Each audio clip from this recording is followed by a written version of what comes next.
మీ ప్రభుత్వ హయాంలో తప్పు జరిగితే అది ఒప్పైపోయిందా? అప్పుడు సామాజిక బాధ్యత గుర్తురాదా? ఇలాంటప్పుడు మీలో స్పందనలుండవా?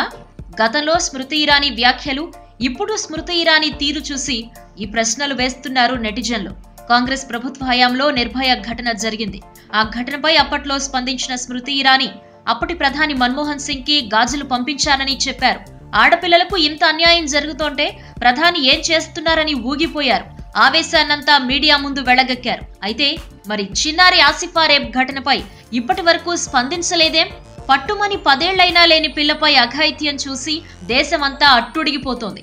మానవత్వం ఉన్న వాళ్ల రక్తం మరుగుతోంది. రోజుల తరబడి తిండి నీళ్లు ఇవ్వకుండా టాబ్లెట్లు వేసి చిన్నారిపై అంత కర్కశంగా ప్రవర్తించిన రాక్షసులను నడి రోడ్డుపై శూలాలతో గుచ్చి నరకమేంటో చూపించి చంపాలి అనే డిమాండ్స్ వెల్లువెత్తుతున్నాయి.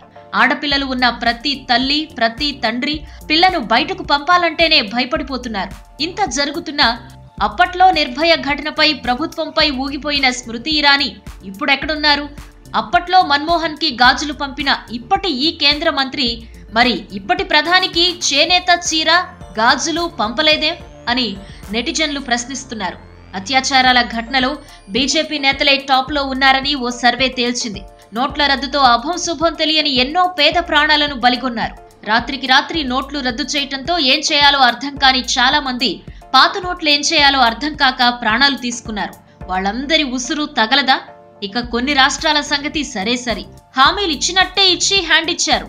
అయినా అధికారమే పరమావధిగా నైతిక విలువలేని నాయకులకు ఈ ఎమోషన్